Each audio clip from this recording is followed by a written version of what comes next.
నమస్తే, welcome to prime health. అసలు jaundice ఎందుకు వస్తుంది? ఎసిడిటీ, అల్సర్స్ ఒకదానితో ఒకటి సంబంధం ఉంటుందా? అలాగే కాన్స్టిపేషన్, ఇలాంటి అంశాల గురించి వివరించడానికి మనతో పాటు ఉన్నారు గ్యాస్ట్రోఎంట్రాలజిస్ట్ డాక్టర్ శ్రీను గారు. నమస్తే డాక్టర్. నమస్కారం అండి. ముందుగా జాండీస్ ఎందుకు వస్తుంది? ఒకసారి వస్తే మళ్ళీ వచ్చే అవకాశాలు ఉన్నాయా? మంచి ప్రశ్న అండి. జాండీస్ అనేది మనకు మామూలుగా బ్లడ్ లో బిలిరుబిన్ లెవెల్ కనుక 3 అంతకంటే ఎక్కువ పోయినప్పుడు మనకు కళ్ళు కానీ మూత్రం కానీ పచ్చగా మారుతుంది. సో దీన్ని మనం జాండీస్ అని పిలుస్తుంటాం అనమాట. సో జాండీస్ రావడానికి చాలా కారణాలు ఉంటాయి. సో మొదటిగా హీమోలైటిక్ అనీమియాస్, అంటే మన బ్లడ్ లో కానీ ఎర్ర రక్త కణాలు ఉంటాయి, వాటికి సంబంధించిన బీమార్లు హీమోలైటిక్ అనీమియాస్. దాని వల్ల అటువంటి హీమోలైటిక్ అనీమియాస్ ఏమైనా ఉన్నా పేషెంట్కి జాండీస్ వచ్చే అవకాశం ఉంటుంది. అదేవిధంగా లివర్ డిసీజెస్, సో లివర్కు ఏ ఇన్ఫెక్షన్ వచ్చినా, ఏం ట్యూమర్స్ వచ్చినా కూడా మనకు జాండీస్ అనేది కనిపిస్తుంది. దాంతోపాటు మనకు లివర్ నుంచి చిన్న పేగుకు కనెక్షన్ ఒక సిబిడి అని ఒక డక్ట్ ఉంటుందండి. ఆ సిబిడిలో స్టోన్స్ కానీ ట్యూమర్స్ కానీ ఏమన్నా వచ్చినప్పుడు కూడా మనకు జాండీస్ అనేది కనిపిస్తుంది. అసలు జాండీస్ని ఎలా గుర్తించాలండి? సో మామూలుగా అయితే ఒక పేషెంట్స్ యూజువల్గా వాళ్ళ కళ్ళు పచ్చగా పడడం, లేదంటే యూరిన్ పచ్చగా రావడం లాంటివి వాళ్ళు నోటీస్ చేస్తూ ఉంటారు. సో అలాంటివి ఏమైనా కనిపించినప్పుడు జాండీస్ ఉందని మనం అనుకోవచ్చు.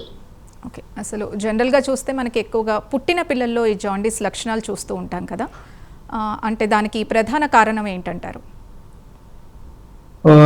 జనరల్గా చిన్నపిల్లల్లో జాండీస్ వస్తుందండి. మనం పుట్టగానే మన లివర్ డెవలప్మెంటల్ స్టేజ్, అంటే కంప్లీట్గా మెచ్యూర్ అయ్యి ఉండదు అనమాట. సో పుట్టిన తర్వాత పిల్లలు జాండీస్ ఉంటుంది.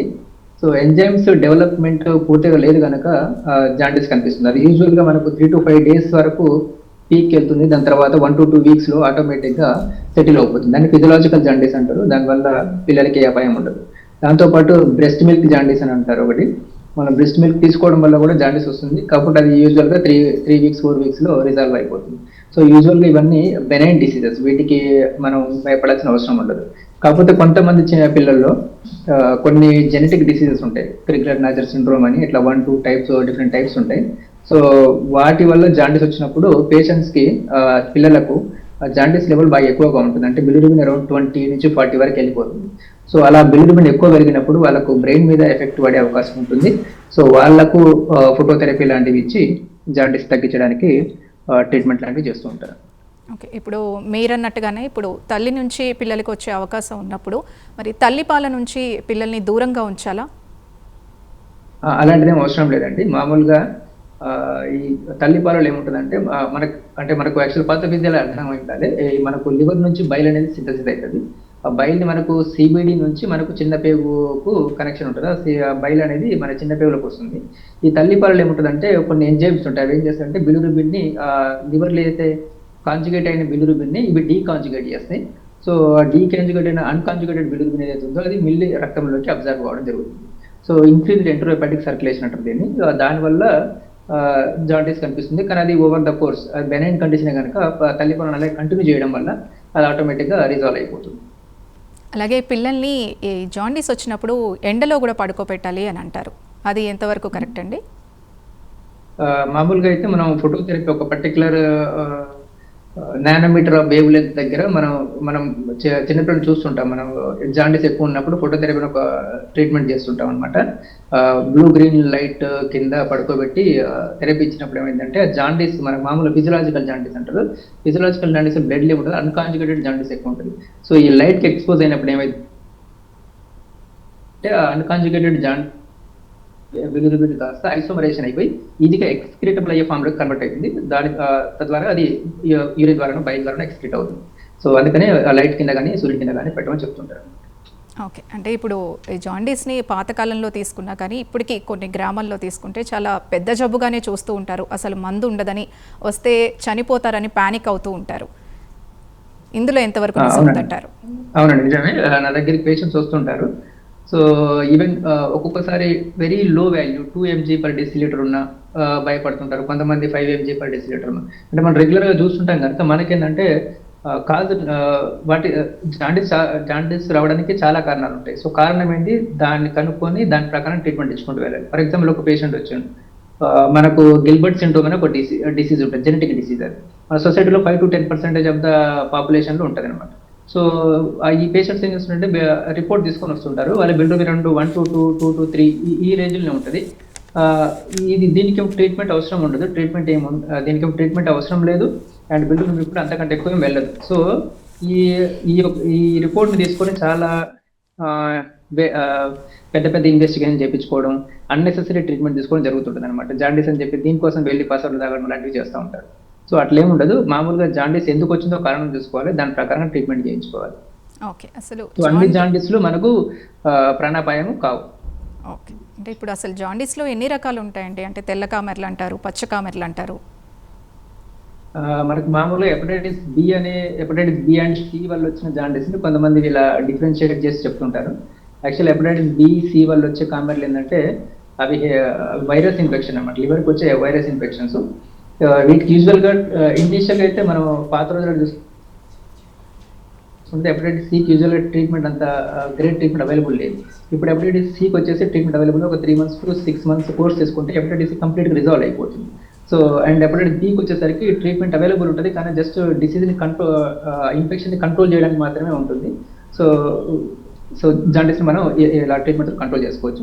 అంటే వైట్ జాండీస్, ఎల్లో జాండీస్ అని ఏం లేదండి. మామూలుగా ఈ హెపటైటిస్ బి వల్ల వచ్చినట్టు కొంచెం సివియర్గా చూసుకుంటారు, మిగిలిన వాటిని కొంచెం లైట్ జాండీస్గా తీసుకుంటారు అన్నమాట. ఓకే, ఇప్పుడు ఈ జాండీస్ వల్ల రక్తహీనత కూడా ఏర్పడుతుందండి?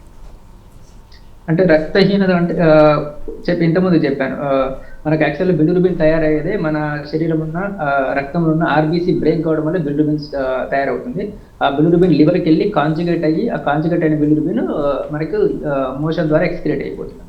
సో ఇప్పుడు ఒకవేళ పేషెంట్కి ఆర్బీసీ కనుక తొందరగా పగిలిపోతుంది, హీమోలైసిస్ అవుతుంది. సో ఆ పేషెంట్స్కి ఏమైందంటే వాళ్ళకు కూడా జాండీస్ వస్తుంది. అట్ ద సేమ్ టైం వాళ్ళకు హెచ్బి లెవెల్ కూడా బాగా లోగా ఉంటుంది. వీటిని హీమోలైటిక్ అనీమియాస్ అంటారు. For example sickle cell anaemia కానీ, థాలసీమియా కానీ, ఆటోఇమ్యూన్ హీమోలైటిక్ అనీమియాస్ అంటారు. ఇవన్నీ వీటిలలో రక్తహీనతతో పాటు వీళ్ళకు జాండీస్ కూడా ఉంటుంది. ఫర్ ఎగ్జాంపుల్ మలేరియా ఇన్ఫెక్షన్ కూడా అంటే మలేరియా ఇన్ఫెక్షన్ వచ్చినప్పుడు పేషెంట్ జాండీస్ ఉంటుంది, అట్ ద సేమ్ టైం రక్తహీనత అంటే హెచ్బి లో ఉంటుంది. ఎందుకంటే ఆ ఇన్ఫెక్టెడ్ అయిన ఆర్బీసీ తొందరగా 120 days లైఫ్ స్పాన్ కంటే తొందరనే బ్రేక్ అయిపోతుంది. సో దానివల్ల ఎక్కువ బిలిరుబిన్ ప్రొడక్షన్ కావడం అండ్ జాండీస్గా మనకు కనిపిస్తుంది. ఓకే, కొంతమందిలో ఈ జాండీస్ వచ్చినప్పుడు దురదలతో కూడా బాధపడుతూ ఉంటారు, ఇది ఎందువల్ల అంటారు? అయితే మనకు ఇది డిఫరెన్స్. మరి ఇప్పుడు ఇంతకుముందు చెప్పాను, ఆర్బీసీలో ప్రాబ్లం ఉన్నప్పుడు కూడా జాండీస్ వస్తుంది, లివర్లో ప్రాబ్లం ఉన్నప్పుడు కూడా జాండీస్ వస్తుంది. ఎలా తెలుసుకోవచ్చు అంటే ఇది ఒక ఇచ్చింగ్ అనమాట, ప్లూరైటిస్ ఉంటుంది అనమాట. సో ఈ లివర్ డిసీజులు కానీ సిబిడి డక్ట్లో ఇష్యూస్ ఉన్నప్పుడు కానీ మనకు ఈ దురద వస్తుంది. ఎందుకంటే మనకు ఈ బిలిరుబిన్తో పాటు బైల్ సాల్ట్స్ కూడా ఎక్స్క్రీట్ కావు, మన శరీరం నుంచి చిన్న పిల్లలకి ఎక్స్క్రీట్ కావు. దానివల్ల ఏమైందంటే ఈ బైల్ సాల్ట్స్ అన్ని మన రక్తంలో పేరుకుపోయి ఈ బైల్ సాల్ట్స్ వల్ల మనకి ఇచ్చింగ్ వస్తుంది అనమాట. సో దీన్ని మనం దేనికి వాడుకోవచ్చు అంటే డిఫరెన్షియేషన్ అనమాట. ఇది రక్త కణాలు పగిలిపోవడం వల్ల వచ్చిన జాండీసా, లేకపోతే లివర్ డిసీజ్ వల్ల వచ్చిన జాండీస్ అని చెప్పుకోవడానికి ఒక సిమ్టమ్, డిఫరెన్షియేట్ చేయడానికి ఒక సిమ్టమ్ ఉపయోగపడుతుంది. ఓకే, అబ్దుల్ కాలర్ అందుబాటులో ఉన్నారు. అబ్దుల్ గారు మాట్లాడండి. నాకు మలబద్ధకం ఉంది సార్, నాకు షుగర్ బీపీ ఉంది, షుగర్ మాత్రలు వాడుతున్నాను, బీపీ మాత్రలు కూడా వాడుతున్నాను. కొంచెం గట్టిగా చెప్పండి. నాకు మలబద్ధకం ఉంది సార్. ఎన్ని రోజులు నుంచి ఉందండి? 2 నెలలు 3 నెలల నుంచి ఉంది సార్. ఓకే, దీనికోసం ఏమైనా మందులు వాడారా? ఏమేం మందులు ఏం వాడటం లేదు సార్. మీరేం పని చేస్తుంటారు? నేనేం పని, నాకు 70 years ఉన్నాయి సార్. ఏఐటీసీ నేను ఒకటి పనిచేస్తాను. సరే, ఓకేనండి. యాక్చువల్లీ నా కాన్స్టిపేషన్ కంప్లైంట్ చెప్తున్నానండి. మామూలుగా మనకు అసలు కాన్స్టిపేషన్ ఎందుకు వస్తుందంటే మనం తీసుకునే ఒక వాటర్ కంటెంట్ అంటే హైడ్రేషన్ సరిగ్గా లేకపోవడం వల్ల, అండ్ మన మొటిలిటీ, మనం ఒక సిట్టింగ్ జాబ్ కానీ ఒక పొజిషన్లో కూర్చునే జాబులు చేసినప్పుడు, అంటే సెడెంటరీ లైఫ్ ఉన్నప్పుడు కానీ, మన తీసుకునే ఫుడ్లో ఫైబర్ కంటెంట్ కానీ తక్కువ ఉన్నప్పుడు మనకి కాన్స్టిపేషన్ ఇష్యూస్ తలెత్తాయండి. So first of all constipation చెప్పిన కంప్లైంట్స్ చెప్పిన ఏ పేషెంట్కి మేము అడ్వైజ్ చేస్తే first of all lifestyle అనమాట. దీంట్లో ఉండేదంటే ఒక హైడ్రేషన్ మంచిగా ఉండాలి. So 2 to 3 liters of water at least డేకి తీసుకోవాలి.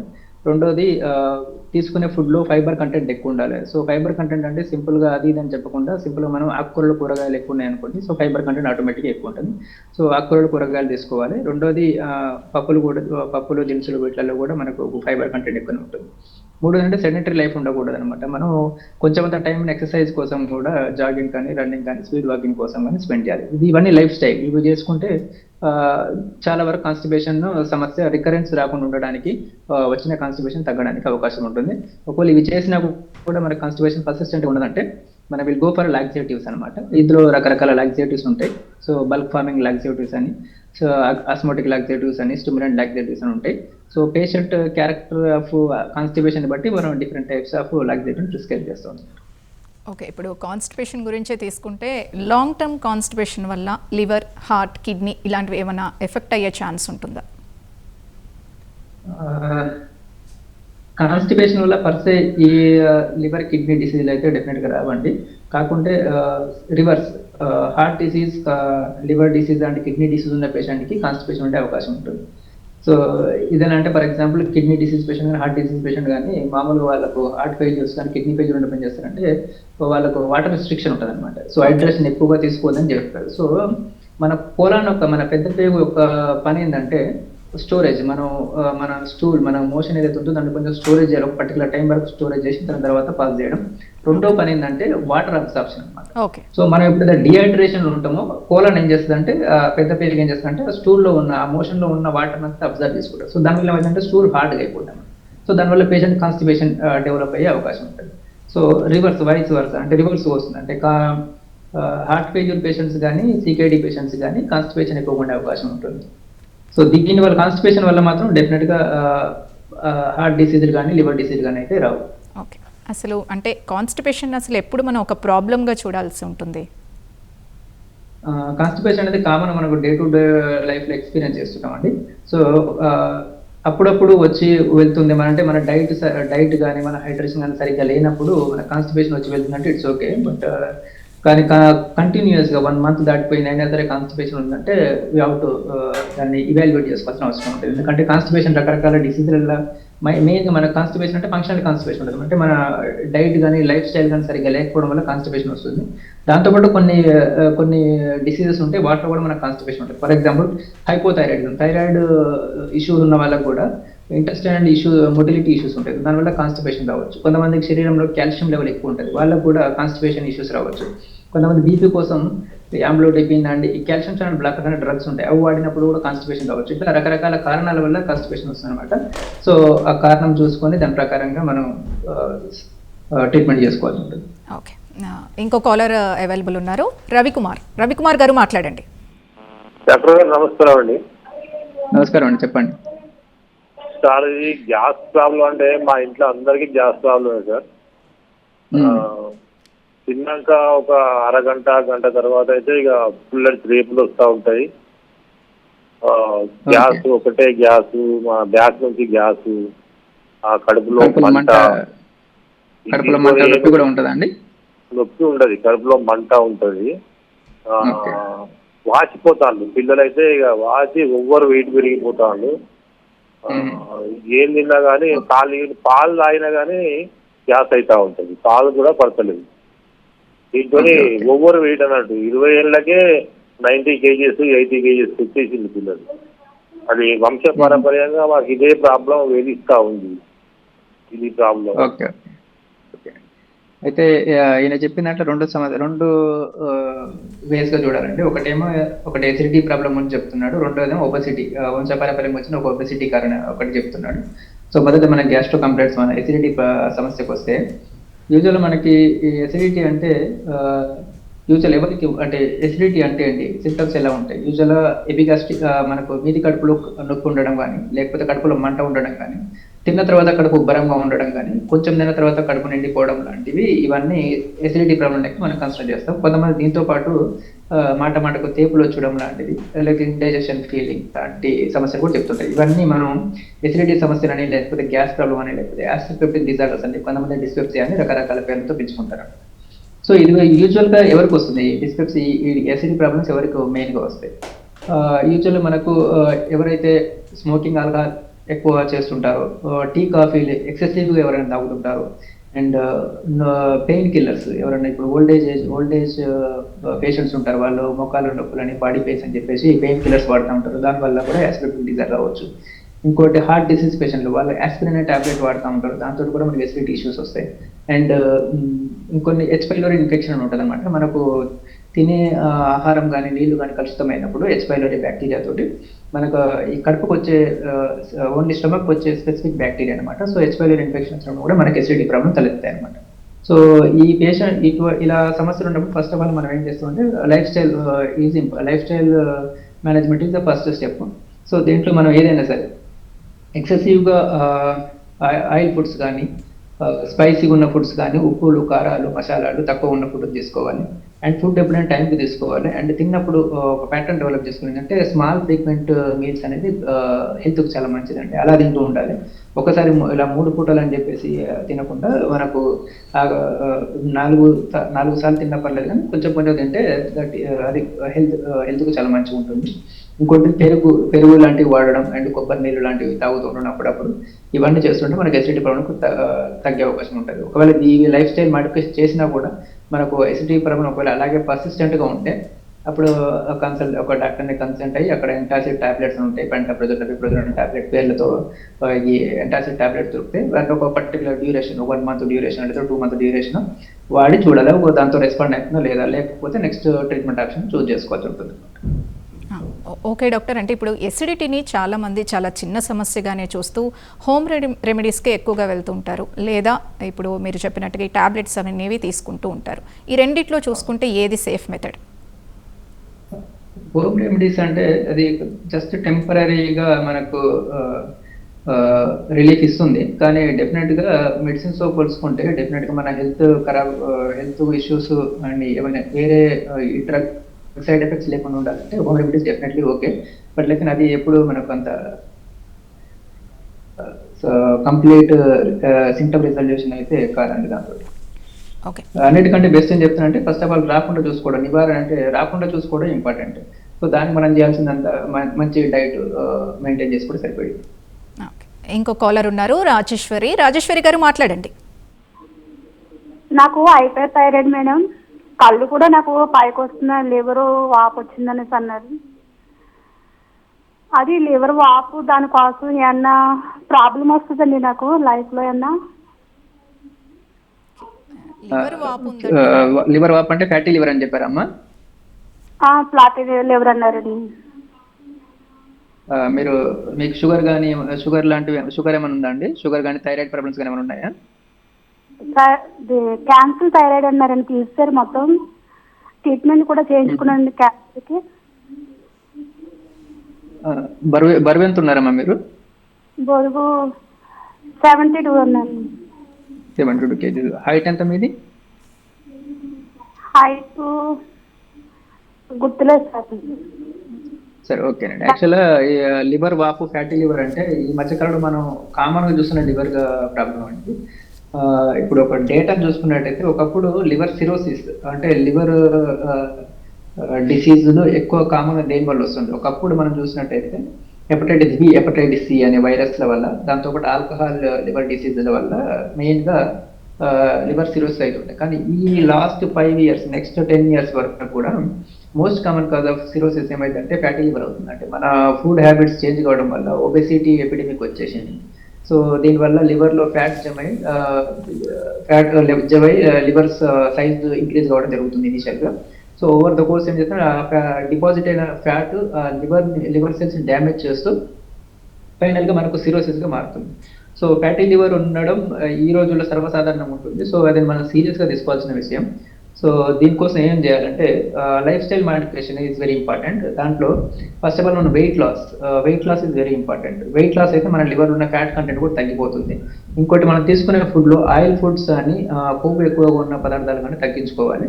అండ్ వెజిటేబుల్స్ కానీ కూరగాయలు ఎక్కువ తింటే, ఫైబర్ ఎక్కువ తిన్నప్పుడు మనకు లివర్లో ఫ్యాట్ తగ్గిపోయే అవకాశం ఉంటుంది. ఒకవేళ వీటితో తగ్గకపోతే మనం ఒకసారి గ్యాస్ట్రోఎంటరాలజీ కన్సల్టేషన్ తీసుకొని ఒక ఎల్ఎఫ్టీ టెస్ట్ చేయించుకొని, ఫైబ్రోస్కాన్ టెస్ట్ కూడా ఉంటాయి, చేంజ్ చేసుకొని ఏమన్నా మెడిసిన్స్ అవసరం పడతాయో లేదో చూసుకోవాలి.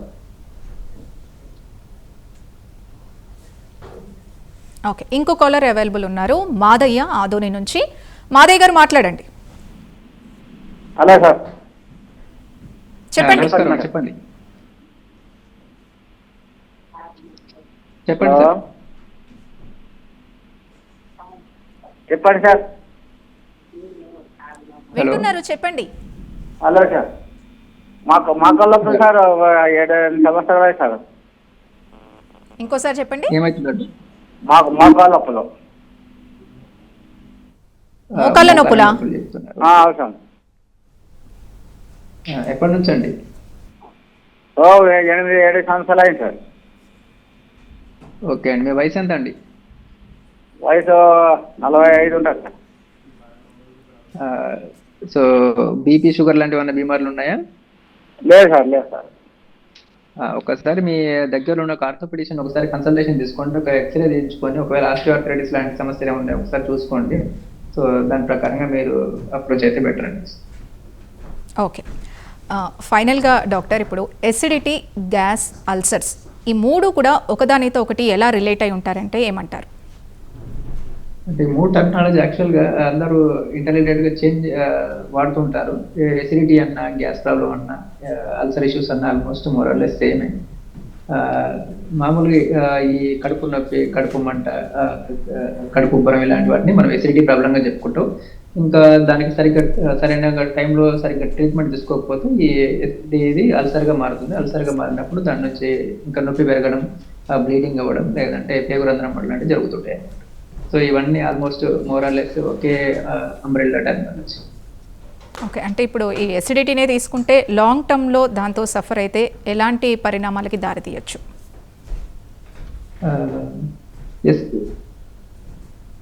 ఎసిడిటీ అంటే మామూలుగా మనం ఇది మన ఫుడ్ ఎక్కువగా మనకు పేగుకు సంబంధించిన ఏదైనా సరే మోస్ట్లీ మన ఫుడ్ తోటి వస్తుందండి.